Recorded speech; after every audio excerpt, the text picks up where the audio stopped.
अस्सलामुअलैकुम स्टूडेंट्स। आज हम नए टॉपिक के साथ हाजिर हुए हैं, सॉलिड स्टेट। आज सॉलिड को डिस्कस करेंगे। उसकी प्रॉपर्टीज़ में पहली प्रॉपर्टी है मेल्टिंग पॉइंट्स। सॉलिड में जो पार्टिकल्स होते हैं वो डेफिनेट अरेंजमेंट होती है।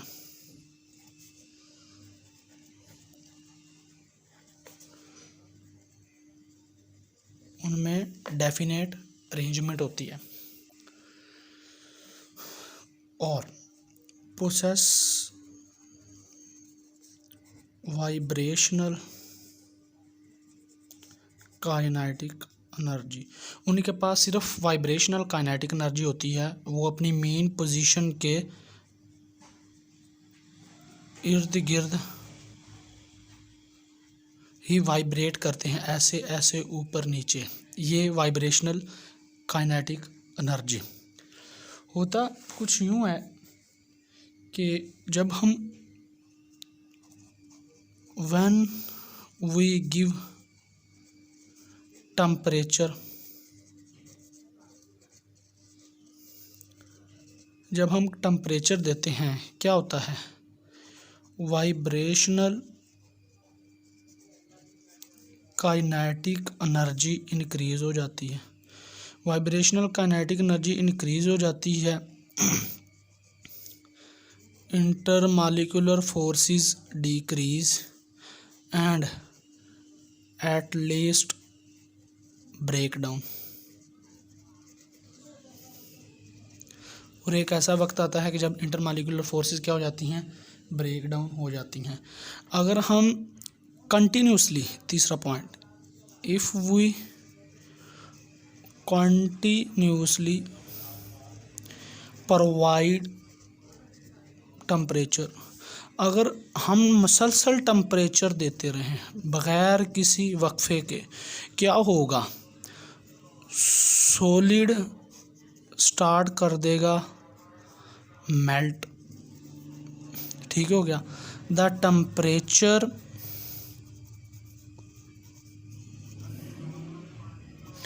Temperature at which solid start melt and exist in dynamic equilibrium with liquid state called melting points. और इसको हम क्या कहते हैं, मेल्टिंग पॉइंट्स।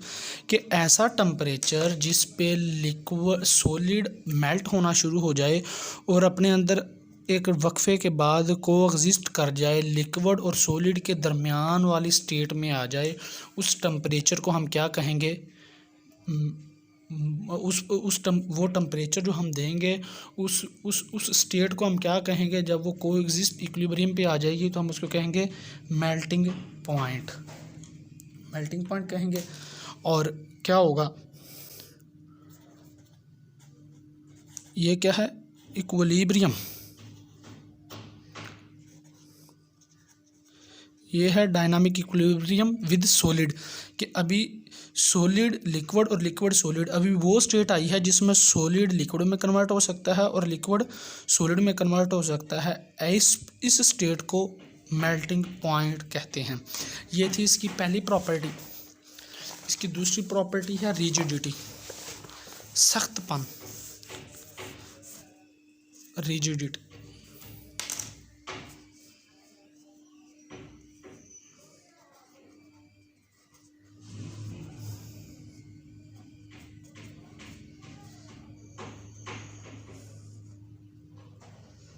ये है इसकी दूसरी रिजिडिटी। रिजिडिटी में वो कहता है कि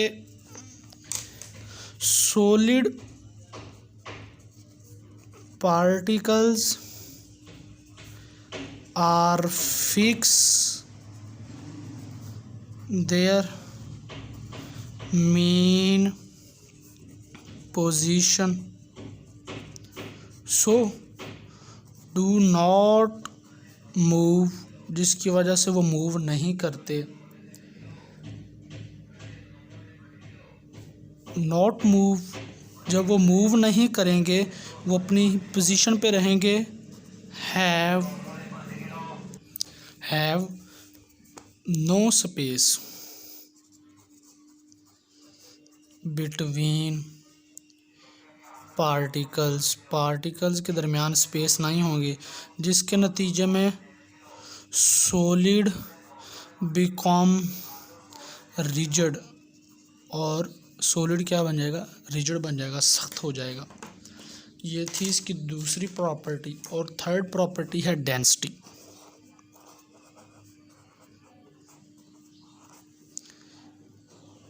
कसाफत, डेंसिटी को उर्दू में क्या कहते हैं, कसाफत, कसीफ होना, किसी चीज़ का भारी होना। वो कह रहा है कि जो सॉलिड है इसकी डेंसिटी जो है वो ज़्यादा है, more than liquid and gas. उसकी रीज़न क्या है, रीज़न यह है कि liquid and guys have a space between particles। Liquid और गैस के अंदर स्पेस होती हैं जिसकी वजह से उसकी डेंसिटी कम होती है, लेकिन जो सॉलिड है हैव नो स्पेस, उसके अंदर स्पेस नहीं होती, so it have high density, जिसकी वजह से इसकी डेंसिटी बहुत ज़्यादा होती है। फॉर एग्ज़ाम्पल एलुमिनियम है, उसकी डेंसिटी है 2.70 ग्राम सेंटीमीटर पर क्यूब। आयरन की है 7.86 ग्राम सेंटीमीटर क्यूब। आगे है गोल्ड की है 19.3 ग्राम सेंटीमीटर क्यूब। ये थी इनकी डेंसिटी। इन तीनों स्टेट में सॉलिड, लिक्विड और गैस में जो सॉलिड है इसकी डेंसिटी बहुत ज़्यादा होती है। जी, ये थी आज की प्रॉपर्टीज़ जो सॉलिड की हमने पढ़ी। अगर किसी चीज़ की समझ ना आई हो तो वो कमेंट सेक्शन में ज़रूर पूछिए, हम उसका जवाब देंगे। तब तक इंतज़ार कीजिएगा नेक्स्ट लेक्चर का। अल्लाह हाफिज़।